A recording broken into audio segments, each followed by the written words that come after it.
నమస్తే మిత్రులారా. నిన్న అసెంబ్లీలో ఒక్క వైపు మిగతా వాళ్ళందరూ ఐదుగురు ఒకరి క్వశ్చన్ని తట్టుకోలేక 5 మంది మధ్య నిలబడి మరి ఆ క్వశ్చన్లకు ఆన్సర్ ఇచ్చే దమ్ము లేక స్థాయి సరిపోక పదే మధ్య లేచి డైవర్షన్ చేసే కార్యక్రమాలు చేసినా కూడా కేటీఆర్ గారు మాత్రం అసెంబ్లీని ఉతికి ఆరిపడేసిండు. వన్ మ్యాన్ షో అనేది చూపెట్టేసిండు. ఆయన నిన్న అంతమంది ఇది చేసినా కూడా ఆయన ఏ పాయింట్ కూడా క్రాస్ లైన్ దాటలేదు. ఆయన అనుకున్న పాయింట్ మీద ఆయన దాడి చేస్తూనే ఉన్నాడు. ఆ దాడిని తట్టుకోలేక కాంగ్రెస్ పార్టీ సమాధానం ఇచ్చుకోవాల్సింది పోయి రివర్స్గా అధ్యక్ష ఆత్మని చెప్పండి, అధ్యక్ష మైకట్ చేయండి, అధ్యక్ష అనుకుంటూ ఇట్లా వాళ్ళ ముఖాల కవలికలు మారిపోయినాయి. నిన్న అసెంబ్లీ సమావేశాల్లో ఆయన గ్యారెంటీల పైన తనదైన వంతు ప్రజల పక్షాన బ్రహ్మాండంగా కొట్లాడడం జరిగింది. మామూలు కొట్లాడ కాదు, ఒక భీకర యుద్ధాన్ని ప్రకటించేసిండు, వాళ్ళ మీద దాడే ప్రకటించేసిండు. నాన్ స్టాప్గా బ్యాటింగ్ ఇస్తూనే ఉన్నాడు, కానీ ఎక్కడ కూడా తగ్గి ఉండలే. కేటీఆర్ గారు ఆ గ్యారెంటీల గురించి ఈ యొక్క ప్రభుత్వం గురించి అడుగడుగున నిలదీసి మరి ఉతికారేసిండు మొత్తానికి. కేటీఆర్ బ్యాటింగ్ రెండో రోజు సభలో వన్ మ్యాన్ షో. కేటీఆర్ మాట్లాడుతుంటే పదే అడ్డుపడ్డ 5 మంత్రులు. మేనిఫెస్టో మొదలుకొని కరప్షన్స్ దాకా అన్నింటి మీద నిలదీత. పలుమార్లు మైకట్ చేసిన స్పీకర్ ప్రసంగం మధ్యలో అనేక సార్లు మంత్రుల జోక్యం. చెక్కు చెదరకుండా ప్రశ్నల వర్షం. అత్యంత ప్రాసలు పంచులతో ఆకట్టుకున్న ప్రసంగం. నిన్న అసెంబ్లీ చూడండి, అధికార పార్టీ బీఆర్ఎస్ అన్నట్టుగా ఉంది. నిన్న మొత్తం పూర్తి స్థాయిలో కెమెరా అన్ని కేటీఆర్ వైపు తిప్పిర్రు. మధ్యలో స్పీకర్ ఎట్లా ఆ రియాక్షన్ ఎట్లా తట్టుకుంటుండో కూడా స్పీకర్ మొహాన్ని కూడా కొంచెం చూపెట్టిర్రు. నిన్న కాంగ్రెస్ మంత్రుల ముఖాలు ఒక్కరు చూపెట్టలేదు. కేటీఆర్ గారు మాట్లాడుతూ ఉంటే ఒక్కరు కూడా అసలు బడ్జెట్ లెక్కింది దేని గురించి అసెంబ్లీ పెట్టిర్రు, అసలు రేవంత్ రెడ్డి అసెంబ్లీ లేకుండా ఎటు పారిపోయిండు.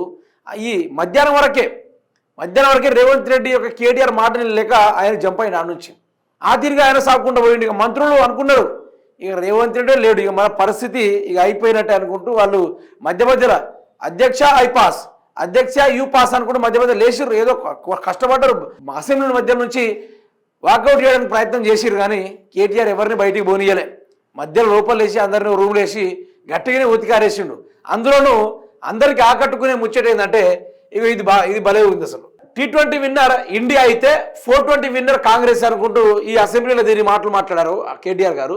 పడి నవ్విర్రు. అసెంబ్లీ నవ్వుతూ అది పోను యావత్ తెలంగాణ రాష్ట్ర ప్రజలు పడి నవ్విర్రు ఈ విషయాన్ని చూసి. T20 వరల్డ్ కప్ వాళ్ళు గోసతోటో బ్యాటింగ్ చేసో ఎంతో కొంత మీద పడి వాళ్ళు గెలిచిరు కావచ్చు, కానీ మన ప్రభుత్వ పెద్దలు మాత్రము 420 విషయంలో మాటలు చెప్పి తప్పించుకునే విషయంలో 420 కాంపిటీషన్ ఎక్కడ పెడితే మాత్రం మొదలుగా మనలో ఉంటారు. కాంపిటీషన్ పెట్టకున్నా 420 హామీలు ఇచ్చి మోసం చేసిన ఏకైక పార్టీ కాంగ్రెస్. ప్రపంచ ఎన్నికల చరిత్రలోనే ఫస్ట్ టైం రేవంత్ ఎన్నికల ముందు దానకర్ణ, ఇప్పుడు కుంభకర్ణ. సీఎం తొలి సంతకం చేసిన 6 గ్యారంటీల ఫైలు ఎడిపోయింది. FSL అగ్ని ప్రమాదంలో కాలిపోయిందా? మాయమైన ఫైలు మీద సిట్ వేయాలి. దర్జాగా ఉన్న రాష్ట్రాన్ని చేతిలో పెడితే దగా చేస్తుండు. ప్రజల ఆస్తులను జీరో చేస్తున్న జీరో చక్రవర్తి రేవంత్. ప్రభుత్వాన్ని ఏకిపారేసిన బీఆర్ఎస్ వర్కింగ్ ప్రెసిడెంట్. నిజంగా వన్ మ్యాన్ షో. కేటీఆర్ నిన్న అసెంబ్లీలో వన్ మ్యాన్ షో చేసిండు. అతను ఒక్కడే ఒకవైపు 1.25 లక్షల ప్రశ్నలతోటి ప్రభుత్వ వైఫల్యాలతోటి 420 పైన పూర్తి స్థాయిలో ఎక్కడ ఎన్నికల ముందేమో వీళ్ళు కర్నూలు అయిపోతున్నారు, ఎన్నికలు దాటిన తర్వాత ఏమో కుంభకర్ణులు అయిపోతున్నారు, రాష్ట్రాన్ని సర్వం దోచుకుంటున్నారు, మంచిగా ఉన్న సస్యశ్యామలంగా ఉన్న రాష్ట్రాన్ని చేతిలో పెడితే దగా చేసి పడేసిర్రు. వీళ్ళ మీద ఎట్టి పరిస్థితుల 6 గ్యారెంటీల పైన సిట్ వేయాలి, కమిషన్ వేయాలి, వీళ్ళని బయటికి గుంజాలనుకుంటూ కేటీఆర్ గారు బ్రహ్మాండంగా ఒత్తుకుడు వదిలేసిండు. ఇంత బూతు మాట్లాడకుండా పొలైట్నెస్గా పద్ధతిగా ఒక ఆర్డర్ వైజ్గా ఒక లైన్ వైజ్గా మెల్లగా వెళ్ళిపోతూ ఆయన చకాచక్యంగా ప్రభుత్వాన్ని ఏకిపారేసిండు. ఎవడున్నాడు ఎవరైనా తట్టుకోగలిగిర్రు అసెంబ్లీలో? ఒక్కడు కావాలంటే మధ్య నిలబడి అధ్యక్ష వీళ్ళు 10 ఏళ్ళలో ఏం చేసిర్రు, అధ్యక్ష వీళ్ళు ఏం చేశారని మాట్లాడుకున్నారు తప్ప మేము ఇది చేసామని చూపెట్టుకోవడానికి వాళ్ళ దగ్గర ఏదిగా లేదు. నిన్న అసెంబ్లీ ఒక్కసారి మళ్ళీ చూడండి, ఒక ఆట ఆడుకున్నాడు కేటీఆర్. ఒక ఆట ఆడుకున్నాడు. వీళ్ళు అనుకుంటారు కదా మాకు కేసీఆర్ అసెంబ్లీకి రావాలి, కేసీఆర్ వస్తేనే అసెంబ్లీ పెడతాం, లేకుంటే పెట్టాం, ఆయన ఫామ్ హౌస్లోనే ఉంటాడా, బయటికి రాడా. అట్లీస్ట్ ఒక కేటీఆర్తో తట్టుకుంటలేరు మీరు. జస్ట్ ఒక కేటీఆర్కి సమాధానం చెప్పే దమ్ము లేదు. ఒక్క కేటీఆర్ మాట్లాడుతుంటే 5 మంత్రులు లేచారంటే అక్కడే గవర్నమెంట్ ఫెయిల్ అయిపోయిందని అర్థం చేసుకోవాలి, అక్కడే చిత్తుగా ఓడిపోయిందని అక్కడే అర్థం చేసుకోవాలి. అందుకనే కేటీఆర్ సరిపోతాడు, మీకు కేసీఆర్ అవసరం లేదు, కేసీఆర్ దాకా పోవాల్సిన అవసరం లేదు. మీ ప్రభుత్వానికి మీరు ఎంత పెద్ద సీనియర్లు ఉన్నా ఏమున్నా కూడా ఒక కేటీఆర్కి మీరు సమాధానం చెప్పాలి. అట్లాంటిది మీరు కేసీఆర్ వస్తే ఇంకా మాట్లాడడానికి లేదు సార్. అసలు ఫస్ట్ కుర్చీ నుంచి ఒక్కడు లేవడు, లేచి మాట్లాడరు. నిన్న కేటీఆర్ గారు ప్రజల పక్షాన కొట్టాడిర్రు, ప్రజల పక్షాన మాట్లాడిర్రు, ప్రజల యొక్క సొమ్మును దోచుకుంటే దాన్ని బయట పెట్టిర్రు. ఆ విషయాలని ఆ స్కామ్లన్నీ ఓ పత్రాలు తీసుకొచ్చి ఒక కట్ట తీసుకొచ్చి ముందు పెట్టి ఆయన ధారాళంగా 3 గంటలు ఆయనే మాట్లాడిండు, నాన్ స్టాప్గా ఆయనే మాట్లాడిండు.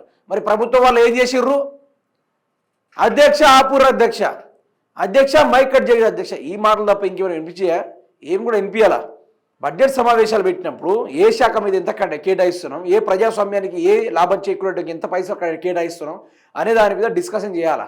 కానీ ప్రభుత్వం అట్లా చేయలే. మేము మెల్లమెల్లగా చదువుకుంటూ పోతున్నామని చెప్పిర్రు. మరి ఎన్నికల ముందేమో 100 రోజుల్లో ఇస్తాం, ప్రభుత్వం రాగానే ఇస్తాం, ఇట్లా అట్లా ఊరుకొని పోయి తీసుకొని రండి, మేము వచ్చి రాగానే మాఫీ చేస్తామని చెప్పి మీరు మరి ఈరోజు మీకు 2 సంవత్సరాలు దాటినా కూడా సోయి లేదా? అసెంబ్లీలో మాటలు చెప్పడానికి సిగ్గనిపించట్లే కొంచెం 5గురు మంత్రులకు. అందులో మంత్రి సీతక్క తన నియోజకవర్గం నుంచి మాట్లాడుకోవాల్సింది పోయి ఆవిడ గారు ఎక్కడ ఉంటున్నారో కూడా తెలియదు. ఆవిడ గారు గెలిచింది ఎక్కడ, ఆవిడ గారు పెత్తనాలు చేస్తున్నది ఎక్కడ, ఆవిడ గారు దేనికోసం మాట్లాడుతూ ఉన్నారు. ఈరోజు ఓట్లు వేయించుకునేటప్పుడేమో 10-15 రోజుల దాకా ఆ ములుగులోనే ఉంటారు, అక్కడే క్యాంపెయినింగ్ చేస్తారు, అక్కడనే చెదర్లు తప్పుకొని ఆడనే ఉంటారు తప్ప ఇటు రారు. ఎలక్షన్ అయిపోగానే ఖతం, ఇక ఊరు పట్లంతా తిరుగుతూ ఉంటారు. ఇక రాష్ట్రంలో ఇట్లా పరిస్థితి, దౌర్భాగ్యమైన పరిస్థితి ఉంది కాబట్టి నిన్న కేటీఆర్ ఒక్కడిని కూడా వదలలే. ఉతికేసాడు, ఒక సర్ఫ్ ఎక్సలే తక్కువ, మొత్తం ఉతికి పారేసిండు ఆయన.